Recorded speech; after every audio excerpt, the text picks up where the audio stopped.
자, 오늘 2020년 3월 8일 주님의 날에는 지난주에 이어서 창세기 2장 4절에서 25절과 이어지는 말씀을 중심으로 태초의 관계가 시작되었다라는 두 번째 시간을 통해서 주님의 말씀을 듣도록 하겠습니다. 자, 지난 시간에 우리는 하나님께서 태초의 천지를 창조하신 사역을 보았습니다.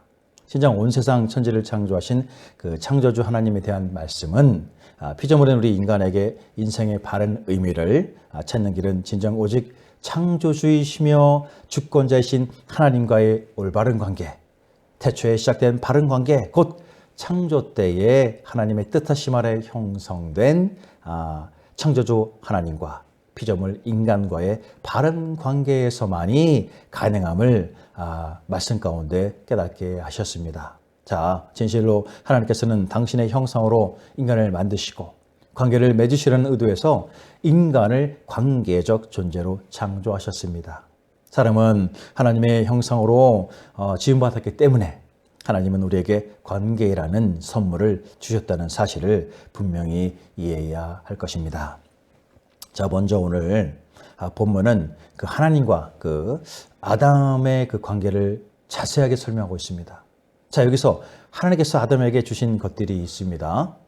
자, 먼저 그 7절과 9절을 보면은 그 7절에 여호와 하나님이 땅의 흙으로 사람을 지으시고 생기를 그 코에 불어 넣으시니 사람이 생명이 되니라 하십니다. 자, 여기서 생기를 그 코에 불어 넣으시다라는 것. 자, 다른 피조물들과는 다르게 인간에게는 생명은 하나님께서 직접적인 방법을 부여하신 생기로부터 시작되었음을 분명히 보여주고 있습니다. 자, 이에 생기라는 것은 영혼, 또 호흡, 기운 등으로 번역되고 있고 또 일반적으로는 인간의 혼을 의미하나 본절에서는 그 생명체의 숨을 쉬는 기운을 의미하고 있습니다.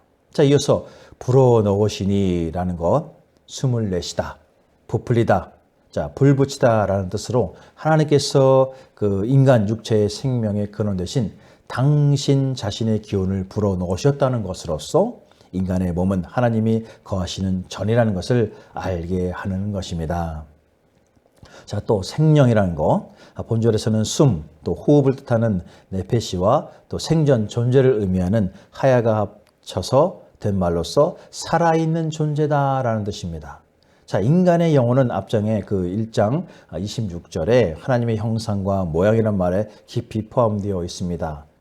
하지만 여기서 네페시가 단순히 호흡이란 뜻이며 또 네페시 하야가 일반적으로 모든 생물을 가리킬 때도 쓰였다는 사실로서 인간도 다른 동물들과 같다고 보아서는 절대 안 되는 것입니다. 왜냐하면 인간은 그 본질이 하나님의 형상을 닮도록 창조되었으며 네페시 하야가 되는 동기와 과정 그리고 방법에 있어서도 하나님이 직접적이고도 친밀한 개입, 곧 다른 동물의 피조과는 다르게 코에 직접 생기를 불어넣는 특별한 방법으로 되었기 때문이라는 것입니다. 자, 다음으로 보면은 8절에 그 여호와 하나님이 동방의 에덴의 동산을 창설하시고 그 지으신 사람을 거기에 두시니라 이렇게 말씀하십니다. 자, 동산, 울타리로 둘러싸여 있는 안전한 장소를 말합니다. 자, 이에 참고해서 보면 72인역은 이를 낙원, 바로 파라데이토스라고 번역하고 있습니다. 진정 안전한 장소를 말하고 있는 것입니다.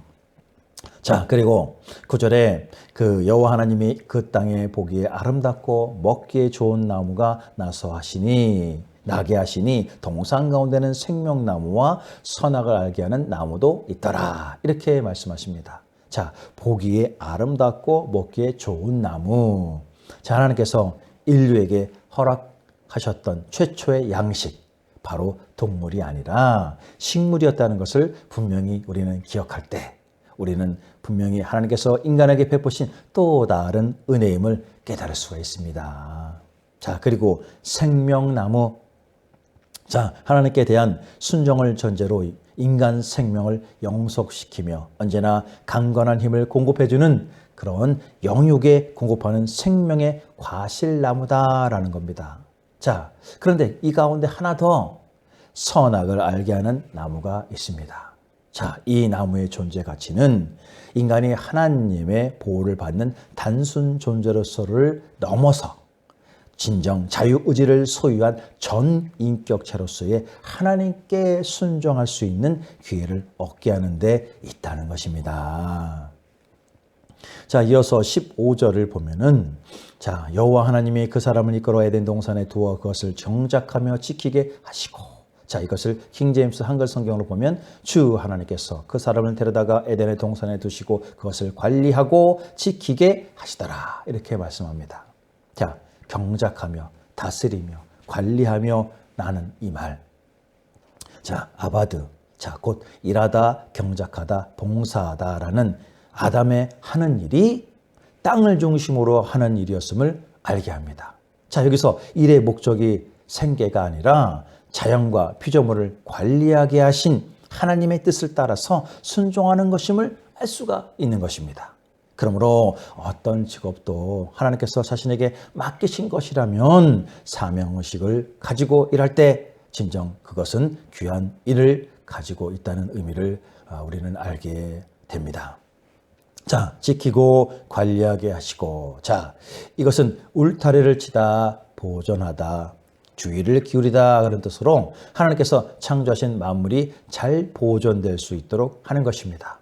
자, 본절은 앞장에 1장 28절에서 주어진 것과 동일한 명령으로 하나님께서 인간에게 자신의 권한을 위임하시고 자신이 만든 모든 것을 관리하도록 위탁하셨다는 의미를 지니는 것입니다. 따라서 인간은 만물의 주인이 아니라 청지기로서 세상을 관리하고 하나님의 영광을 높이 드러낼 책임이 있다는 것입니다.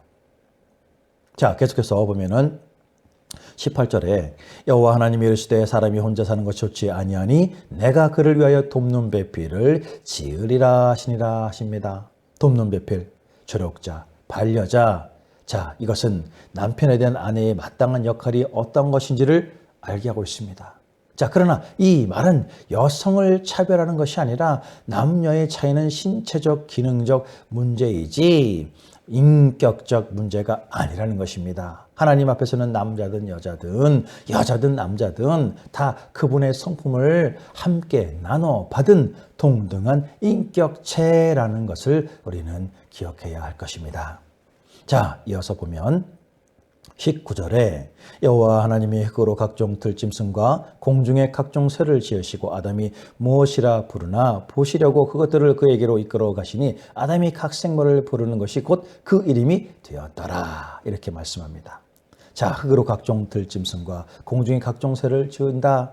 자, 이는 앞장에 1장 20절과 25절과 모순되는 것처럼 보이지만 사실은 이 말은 하나님께서 인간을 창조하실 때와 마찬가지로 말씀으로 각종 짐승을 지으시되 그 몸의 성부는 흙으로 이루어지게끔 하셨다는 것입니다. 그러나 짐승들에게 하나님의 생기, 곧 영혼이 주어지지 않았다라는 점에서 인간과는 비교될 수가 결코 없는 것입니다. 자, 그리고 20절에 아담이 모든 가축과 공중의 새와 들의 모든 짐승에게 이름을 주니라. 아담이 돕는 배필이 없으므로 이렇게 말을 합니다. 자, 이름을 준다. 자, 이름을 짓다. 이름을 부르다. 이름을 공포하다, 그런 뜻으로 여기서는 하나님께서 직접 피조물의 이름을 짓지 아니하시고 그 권한을 아담에게 위임한 것, 바로 만물보다 뛰어난 인간의 우월성과 구별성을 인정해 주셨다는 그런 의미를 담고 있습니다.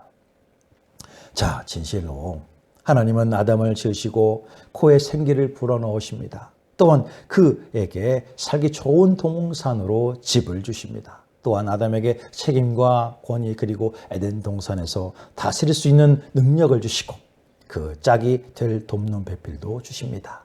이것이 바로 하나님 품 안에서의 축복이 되는 줄로 믿습니다. 아멘이십니까? 자, 오늘 하나님께서 아담에게 동물의 이름을 짓도록 하신 일, 하나님께서 인간과 어떤 식으로 관계를 하시기를 원하시는지를 또한 말하고 있는 것인가? 자, 하나님께서는 다른 피조물들을 다스릴 지배권도 우리 인간들에게 부여하셨습니다. 하나님은 다른 동물들을 아담으로 하여금 그것들에 대한 이름을 짓게 하셨습니다. 하나님께서는 낮과 밤에 궁창과 땅에 그리고 바다에 각각 이름을 붙여주셨습니다. 이는 하나님께서는 당신 자신께서 이 모든 것을 최고의 창조주라는 사실을 보여주시기 위해서 별들에 각기 그 이름대로 부르셨습니다.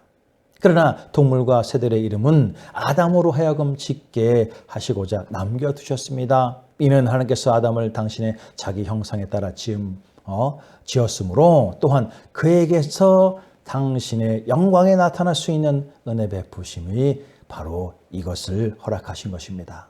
진실로 하나님께서는 인간을 존중하시고 인간에게 자유로운 권한을 주셨습니다. 하나님이 동물의 이름을 짓는 일을 아담에게 맡기셨다는 그 사실, 바로 존중과 신의에 기초한 관계가 있음을 충분히 우리는 깨닫게 되어집니다. 자, 다음으로 우리 25절에 보면 당시 그 아담과 하와 사이에 어떠한 부끄러움도 없었다 이렇게 말하고 있습니다. 자, 25절에 아담과 그의 아내 두 사람이 벌거벗었으나 부끄러워하지 아니하니라 이렇게 말합니다. 자, 부끄러워한다는 것. 자, 상식을 어기는 일을 하여서 수치심에 빠지거나 비상식적인 것에 접촉하여서 당혹스러워하는 것과 같은 그런 모습을 우리는 보여지게 됩니다. 그런데 아담과 하와가 벌거벗었으나 부끄러워하지 않았다. 자, 그들의 몸과 마음이 모두 하나님의 영에 의해 성화되어 있었으며 또 그들의 전인격적인 하나님께로만 집중되어 있기 때문에 아무런 수치심도 틈탈 겨를이 없었음을 나타내주고 있습니다. 그러나 이후에 그들이 범죄하자 곧 부끄러움을 느끼게 되었고 이는 그들이 감각적 충동과 욕망에 끌려서 하나님의 거룩한 명령을 파괴할 그 결과로 그들의 정상적인 영육도 바로 파괴되었음을 알게 되는 것입니다. 자, 그러므로 본절은 아담과 하와는 서로 완벽한 관계 속에 있었습니다. 남성과 여성은 상호 보완적인 존재로서 연합하여 한 몸을 이룹니다. 그들이 꺼리낌 없이 서로의 차이점을 받아들이며 본질적으로 그 차이들을 존중했을 것이라고 우리는 충분히 알 수가 있는 것입니다. 물론 죄를 범하기 전에 말입니다. 자, 그렇다면 만약에 우리 가운데 수치심이 없어진다면 당신과 하나님, 우리 자신과 하나님, 그리고 다른 사람들과의 관계는 어떻게 달라지는 것입니까? 자, 하나님은 열린 마음을 가지고 자기 자신과 상대방을 받아들이는 관계를 원하셨습니다. 그러나 수치심이 개인에게 뿐만이 아니라 관계들에게 있어서 커다란 장애로 문제로 일으켰습니다. 열등감에 사로잡히거나 왜곡된 그 자화상으로 인해서 고통이 남성과 여성 모두에게 나타나고 있는 것입니다. 수치심은 남성과 여성 모두에게 큰 영향을 미쳤고 지금도 미치고 있고 서로에 대한 편견을 가지게 하고 있으며 권위를 남용하게 만들었습니다. 그러나 만약에 우리 가운데 수치심이 없어진다면 과연 우리는 어떻게 되겠습니까? 그렇다고 한다면 진정 하나님과 그리고 다른 사람들과의 모든 관계에서 진실로 온전한 회복이 이루어지고 죄로 물든 가운데 있는 이곳에 진실로 에덴의 회복이 이루어질 줄로 믿습니다. 아멘이십니까? 자, 우리 더하여서 창세기 3장 1절에서 13절을 중심으로 잠시 한번 살펴보면 자, 여기서는 죄로 인해서 수치심이 시작되었습니다. 자, 하와를 불순종에 빠뜨리도록 만든 다양한 요인들을 여기서 볼 수가 있습니다. 자, 뱀, 곧 그 사탄은 하와의 마음에 하나님의 말씀에 대한 그 의심을 심어줍니다. 그리하여서 하나님의 권위에 직접적으로 도전하게 만듭니다. 하나님이 그 나무의 과실을 먹을 경우 생길 것이라고 말씀하신 그 결과들을 부정하며 오히려 하나님이 거짓말장애임을 거짓으로 암시하고 있습니다. 더 나아가 그 과실을 먹으면 하나님과 같이 될 것이라고 말하며 그녀를 시험합니다. 마지막으로 하와는 그 과실의 겉모습과 지혜롭게 되고 싶은 욕구에 유혹을 받게 되고 결국 하나님의 명령에 불순종으로 남편과 더불어서 함께 죄를 저지르고 맙니다. 자, 이렇게 아담과 하와가 불순종으로 인해서 두 사람의 관계와 하나님과의 관계에서 나타난 결과들이 이제 있는 것입니다. 자, 몇 가지 결과들이 있는데, 먼저는 죽음입니다. 그리고 하나님으로부터 숨어버립니다. 또 두려움과 자신들의 벌거벗음을 보게 되는 것입니다. 이내 수치심과 그로 인한 서로에 대한 비난으로서 하나님과 그리고 하나님의 창조 세계의 모든 것들과 단절된 막힘의 벽이 생기게 되어진 것입니다. 자, 이는 지금 우리도 마찬가지로 하나님과 그리고 타인들과의 관계, 그리고 세상을 보는 면에서도 파괴적인 결과를 가져오는 사악한 사탄에 미혹된 선택들만을 하게 하는 이유가 되는 것이기도 한 것을 우리는 분명히 알고 있습니다. 진정 모든 신뢰는 파괴되어진 것입니다. 그러나 그럼에도 불구하고 하나님 당신께서는 관계적인 존재로서 우리와의 관계를 회복하시기를 원하십니다. 그래서 아담을 향해서 9절은 말합니다. 내가 어디에 있느냐. 이렇게 부르실 때 하나님의 심정 우리는 살펴야 할 것입니다. 9절에 내가 어디 있느냐. 이는 불순종으로 죄로 타락한 인간이 자신의 실존에 바르게 알아보기를 진정 원하시는 하나님의 심정이 토로되어 있다는 것입니다. 곧 하나님께서는 인간이 어디에 숨었는지 몰라서가 아니라 그들에게 죄를 자복하고 회개하여 돌아올 수 있는 기회를 주시기 위해서 이처럼 부르신 것입니다. 진정 하나님께서는 지금도 이처럼 잃어버린 양을 애타게 찾고 계십니다. 우리 누가복음 15장 3절 7절은 말씀합니다. 예수께서 이르시되 이 비유로 이르시되 너희 중에 어떤 사람이 양 100마리가 있는데 그 중에 하나를 잃으면 99마리를 들에 두고 그 잃은 것을 찾아 여기까지 찾아다니지 아니하겠느냐. 또 찾아낸즉 즐거워 어깨에 메고 집에 와서 그 벗과 이웃을 불러 모으고 말하되 나와 함께 즐기자. 나의 잃은 양을 찾아내었노라 하니라. 내가 너에게 이르노니 이와 같이 죄인 한 사람이 회개하면 하늘에서는 회개할 것 없는 의인 99으로 말미암아 기뻐하는 것보다 더하니라. 이렇게 말씀합니다. 자, 이 말씀하신 것을 우리는 기억해야 할 것입니다. 잊지 말아야 할 것입니다. 자, 오늘 진정 온 세상 천지를 창조하신 창조주 하나님에 대한 말씀은 피조물인 우리 인간에게 인생의 바른 의미를 찾는 길은 진정 오직 창조주이시며 주권자이신 하나님과의 올바른 관계, 태초에 시작된 바른 관계, 곧 창조 때에 그 하나님과의 뜻하심 아래 형성된 창조주 하나님과 피조물 우리 인간과의 바른 관계에서만이 가능함을 분명히 깨닫게 합니다. 진실로 하나님께서는 당신의 형상으로 인간을 만드시고 관계를 맺으려는 의도에서 인간을 관계적 존재로서 창조하셨습니다. 사람은 하나님의 형상으로 지음받았기 때문에 하나님은 우리에게 관계라는 선물을 주셨다는 사실을 분명하게 우리는 이해해야 할 것입니다. 그러므로 우리는 관계들을 개선하는 일과 그 관계들이 나 자신의 인생에 바른 우선순위를 두는 일 모두를 위해서 우리 자신들이 고쳐야 할 점들이 무엇인지 깨달을 수 있는 것이 무엇인지를 우리는 성령님께 기도하고 간구해야 할 것입니다. 요한일서 1장 7절을 말씀합니다. 저가 빛 가운데 계신 것 같이 우리도 빛 가운데 행하면 우리가 서로 사귐이 있다고 말입니다. 이 시작되는 한 주 3월의 둘째 주 사순절의 기간이기도 한 이때에 주님과의 온전한 관계가 회복되어지도록 주님의 마음을 살피고 기도하며 묵상하는 한 주간 되시기를 예수님의 이름으로 축원드립니다. 할렐루야.